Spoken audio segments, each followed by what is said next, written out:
मैं महायोगी गुरु श्री गोरखनाथ शोधपीठ की तरफ से आप सभी का फेसबुक लाइव वीडियो के माध्यम से स्वागत करता हूं। यह लाइव वीडियो महायोगी गुरु श्री गोरखनाथ शोधपीठ की इंट्रोडक्शन के संबंध में आयोजित किया गया है। मैं आप सभी को यह अवगत कराना चाहता हूं कि महायोगी गुरु श्री गोरखनाथ शोधपीठ दीनदयाल उपाध्याय गोरखपुर विश्वविद्यालय गोरखपुर में 30 नवंबर 2019 को गोरक्ष पीठाधीश्वर परम पूज्य महंत श्री योगी आदित्यनाथ जी महाराज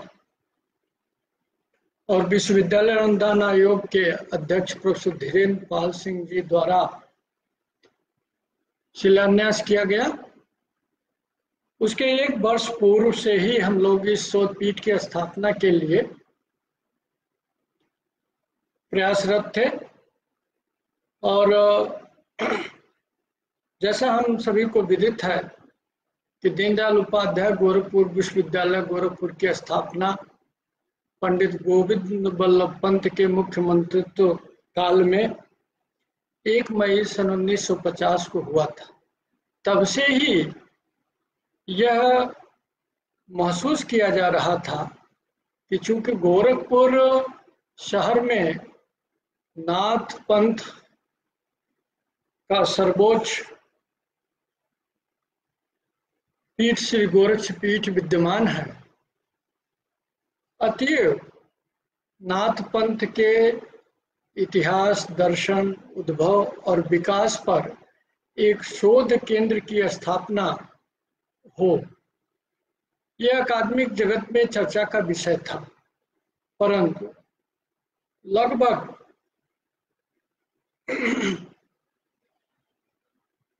56 में विश्वविद्यालय की अधिसूचना होती है और कहीं 2018 में जाकर के महायोगी गुरु श्री गोरखनाथ शोधपीठ, जो एक स्वतंत्र रूप से अंतर्राष्ट्रीय शोध केंद्र के रूप में उत्तर प्रदेश राज्य सरकार द्वारा स्थापित होती है। उत्तर प्रदेश राज्य सरकार ने इस शोधपीठ में करीब करीब 7 शैक्षिक पदों के अतिरिक्त कई गैर शैक्षिक और गैर शैक्षणिक और ऑफिस के पदों का सृजन किया है। उसका वित्तीय अधिभार भी राज्य सरकार द्वारा ही वहन किया जाएगा। इस तरीके से महायोगी गुरु श्री गोरखनाथ शोधपीठ की स्थापना उत्तर प्रदेश राज्य सरकार द्वारा माननीय कुलपति प्रोफेसर विजय किशन सिंह जी के नेतृत्व में 30 नवंबर 2019 को प्रदेश के वर्तमान मुख्यमंत्री पूज्य महाराज श्री जी द्वारा रखी गई। तब से यह शोधपीठ अपने विभिन्न अकादमिक गतिविधियों को लेकर चर्चा का विषय बनी रहती है। इस शोधपीठ की पृष्ठभूमि यहाँ पर समाप्त होती है और इस शोधपीठ का एक आप स्क्रीन पे आप लोग देख रहे होंगे, एक लोगो का निर्माण किया गया और इस लोगो के निर्माण में बहुत ही ध्यानपूर्वक महायोगी गुरु श्री गोरखनाथ शोधपीठ की स्थापना, चूंकि महायोगी गुरु श्री गोरखनाथ महायोगी गुरु श्री गोरखनाथ के नाम पर ही है, अतएव उनको केंद्र बिंदु में रखते हुए 3 वृत्तीय घेरों में महायोगी गुरु श्री गोरखनाथ जी की प्रतिमा योगी की अनुभूत करा रहा है। इनके दोनों तरफ एक सूत्र वाक्य लिखा गया है वह सूत्रवाक्य हठयोग प्रदीपिका का है, और वह सूत्रवाक्य इस प्रकार से है कि हठ विद्याम ही मत्स्येंद्रनाथ गोरक्षाद्या बीजानते, अर्थात हठ विद्या के दो ही जानकार जाने जाते हैं, मत्स्येंद्रनाथ और महायोगी गुरु श्री गोरक्षनाथ। एवं आदि में पूरे नवनाथों की परंपरा इस नाथ पंथ की उद्भव विकास में जीवंत हो उठती है। दोनों तरफ दो श्याम बिंदु दर्शाए गए हैं। ये दोनों श्याम बिंदु ये बताते हैं कि पिंड माही ब्रह्मांड समाया। ये दो जो बिंदु हैं वो पिंड की प्रतिकृति है और इसी में पूरा ब्रह्मांड समाहित है। महायोगी गुरु श्री गोरक्षनाथ शोधपीठ मुख्यतः नाथ पंथ और नाथ योगियों की प्राचीन काल से लेकर अब तक जो जीवंत परंपरा है, जो दर्शन है, जो प्रैक्टिसिंग फिलॉसफी है, हठ योग से संबंधित जितने भी आयाम हैं, वो राजनीतिक, सामाजिक, वो सभी आयाम पर शोध, अन्वेषण, प्रकाशन करना यह उद्देश्य है। मुख्य रूप से दो प्रकार के उद्देश्य हम लोग इस शोध पीठ में सन्निहित किए हैं। शोध संबंधी और लोकाभिमुख उद्देश्य, नाथपंथ दर्शन एवं उसके अवदानों पर शोध करना। महायोगी गुरु श्री गोरक्षनाथ द्वारा प्रवर्तित योग के दार्शनिक एवं आयुर्विज्ञान संबंधी पक्षों का विश्लेषण करना। नाथपंथ एवं अन्य दार्शनिक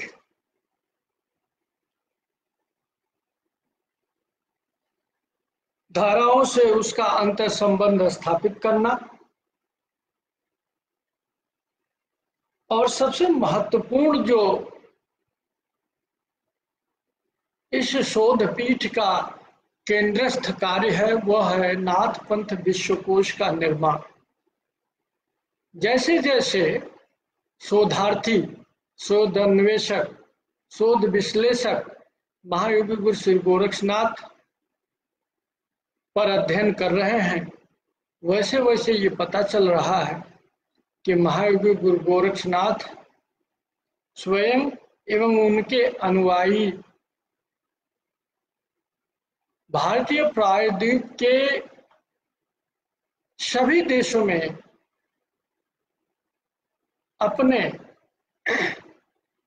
यात्राओं द्वारा पूरे देश को योग संबंधी सिद्धांतों और अनुशीलक प्रैक्टिसिंग फिलॉसफी द्वारा स्पंदित किए थे।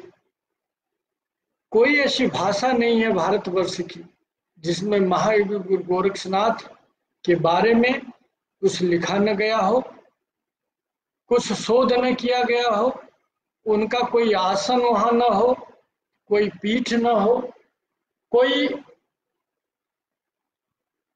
पादुकाएं उनकी न हो। अर्थात भारतवर्ष के सभी भाषाओं में महायोगी गुरु गोरक्षनाथ पर केंद्रित साहित्य मिल जाते हैं। अतएव शोध पीठ ने यह बीड़ा उठाया है कि महायोगी गुरु गोरक्षनाथ पर जो भी नाथ योगियों, नाथ पंथ के अनुयायियों या नाथ पंथ पर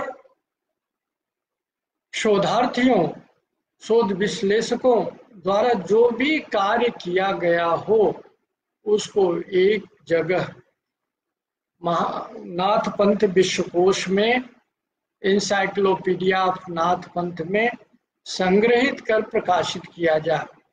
यह एक ऐसा पुस्तक, यह एक ऐसा ग्रंथ होने जा रहा है जिस पर किसी भी शोधार्थी को किसी भी अंचल से कोई भी साहित्यिक विमर्श ढूंढना हो तो इस नाथपंथ विश्वकोश उसको मुहैया कराए। बहुत बृहद कार्य है, सभी लोगों को इस पे लगना पड़ेगा और सभी धीरे धीरे धीरे धीरे इसकी टीम बन रही है और इस पर लोग अपना कार्य शुरू कर रहे हैं। जैसा हम सभी लोग जानते हैं कि नाथ पंथ ही मध्यकालीन भारत में संत आंदोलन का मूल बिंदु रहा है। कबीर, सूर, तुलसी, दादू, मीराबाई, संत रविदास, मलिक मोहम्मद जायसी, ये सभी संत कवियों ने महादेव गुरु श्री गोरक्षनाथ को अद्भुत विस्मयकारी योगी की संज्ञा दी है, चमत्कारी व्यक्तित्व माना है। और वो ऐसा व्यक्तित्व जो जिनके शिष्यों की परंपरा, महादेव गुरु श्री गोरक्षनाथ के शिष्य राजा भी थे, राजयोगी भी थे और झोपड़ियों में रहने वाले, वन गिर कंदराओं में रहने वाले गिरिवासी भी थे। अर्थात महादेव गुरु श्री गोरक्षनाथ की व्याप्ति राजा के महलों से लेकर आदिवासियों के झोपड़ियों तक उनकी व्याप्ति रही है। ऐसा अद्भुत व्यक्तित्व महादेव गुरु श्री गोरक्षनाथ को डॉक्टर हजारी प्रसाद द्विवेदी जी ने यह इंगित किया है कि उत्तर भारत में आदि शंकराचार्य के समान महादेव गुरु श्री गोरक्षनाथ शोध पीठ का भारतीय धर्माकाश में ऐसा कोई अद्भुत व्यक्तित्व पैदा नहीं। ये एक बहुत बड़ी विडंबना है कि महर्षि पतंजल को योग के जनक के रूप में पश्चिमी जगत जानता है, जबकि महर्षि पतंजल यह मानते हैं कि भारतवर्ष में योग वैदिक कालीन है, वेदों में योग का जिक्र है। महर्षि पतंजल कहते हैं कि इन सारी योग दर्शन के सिद्धांतों को सूत्रबद्ध योग सूत्र में महर्षि पतंजल द्वारा किया गया है। वो सिद्धांत के रूप में महर्षि पतंजल ने एक थ्योरेटिकल कंसिडरेशन के रूप में बहुत ही विलक्षण तरीके से उन्होंने अपने पुस्तक में किया है, परंतु महर्षि पतंजल के पुस्तक में उसका प्रायोगिक विश्लेषण नहीं मिलता है। और प्रायोगिक विश्लेषण इन योग सूत्रों पर कैसे हम चित्तियों का निरोध कर समाधि, चित्त वृत्तियों का निरोध कर समाधि अवस्था में प्रविष्ट होंगे, इसके बारे में महायोगी गुरु श्री गोरक्षनाथ ने ही इस पर अपना मत दिया है। अर्थात हम ये कहते हैं कि महर्षि पतंजल ने योग सूत्रों का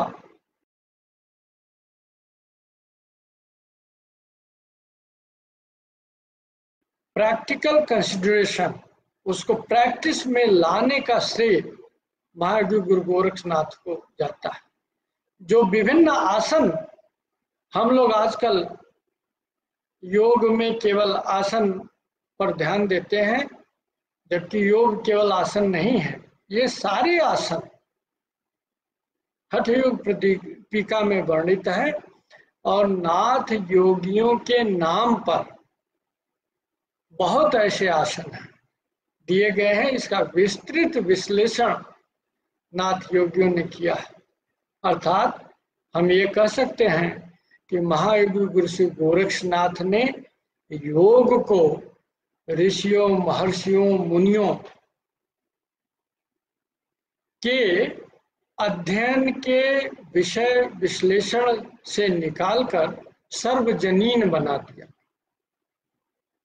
उस योग दर्शन को प्रायोगिक रूप में परिवर्तित करके सर्वसुलभ बना दिया।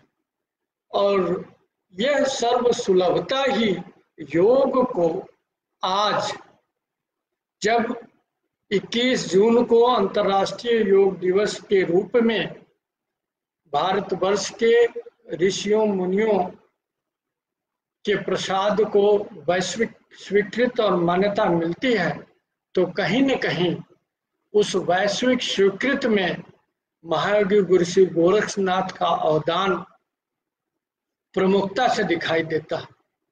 क्योंकि विश्व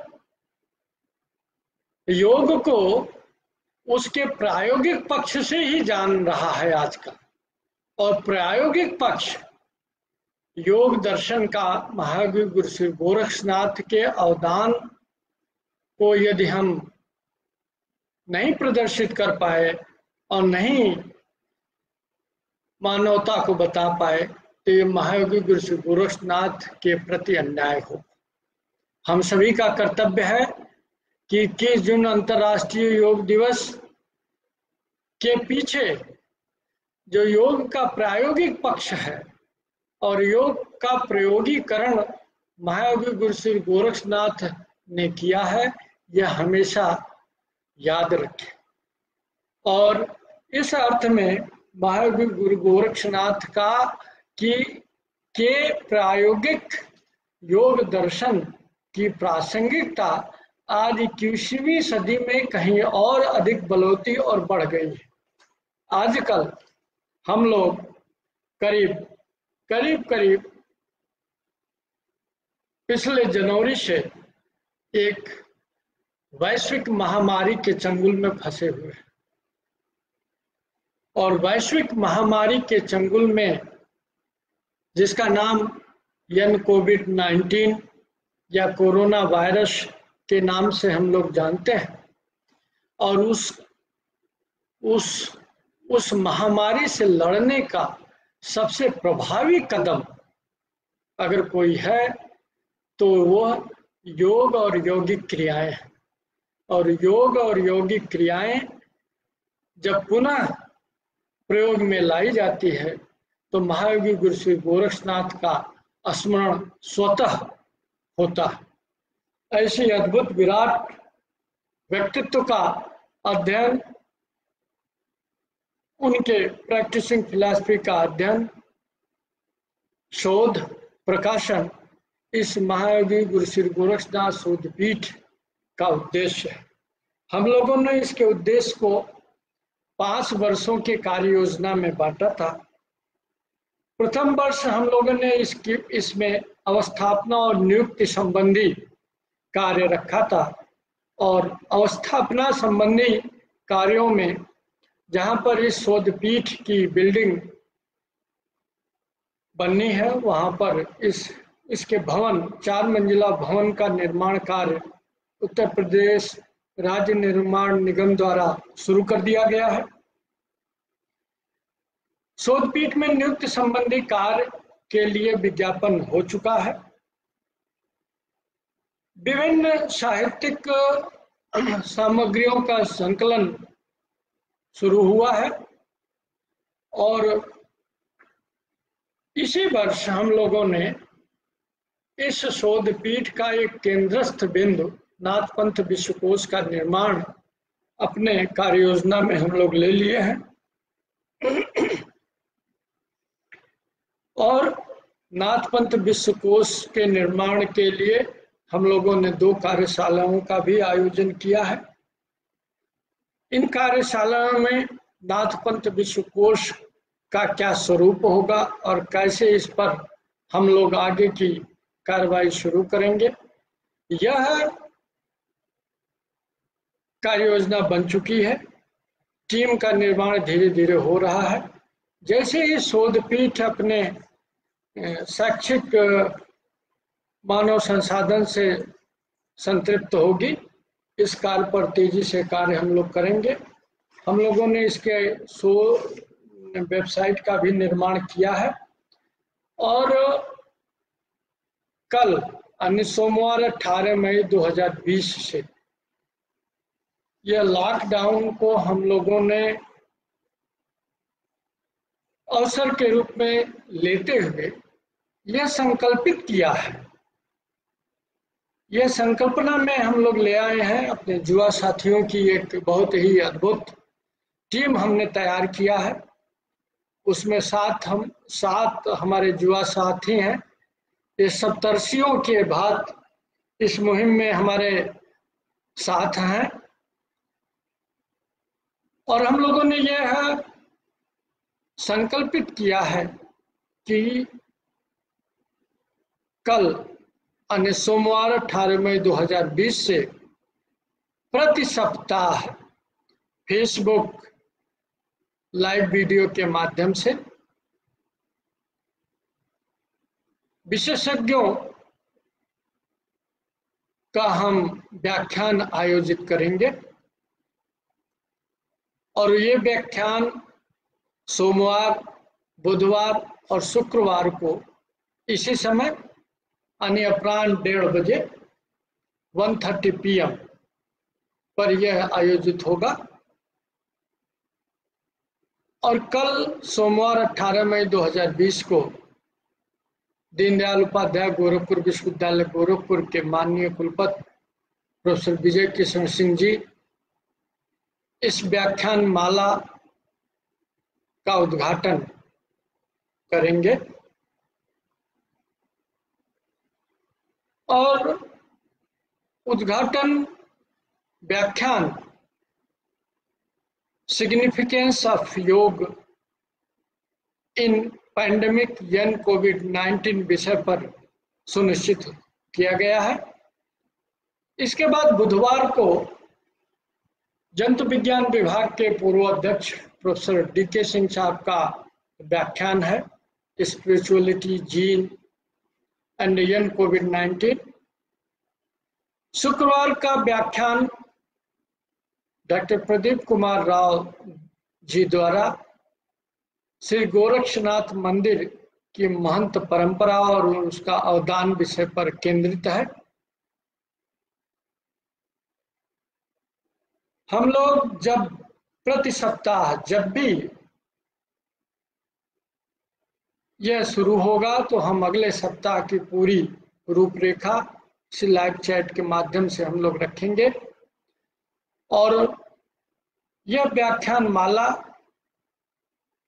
लॉकडाउन के दौरान एक विपरीत परिस्थितियों में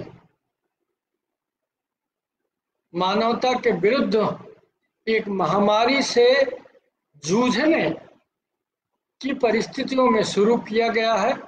लेकिन मैं अपने युवा साथियों का आह्वान करूंगा कि यह हम लोग इसको अनवरत जारी रखें और मुझे पूरा विश्वास है कि मेरी यह बात मेरी युवा साथियों को नवोन्मेष के लिए प्रेरित करेगी और हम लोग अपने इस सूक्ष्म, अति सूक्ष्म, अल्प अवदान से महायोगी गुरु श्री गोरक्षनाथ के श्री चरणों में अपना श्रद्धा सुमन अर्पित कर पाएंगे।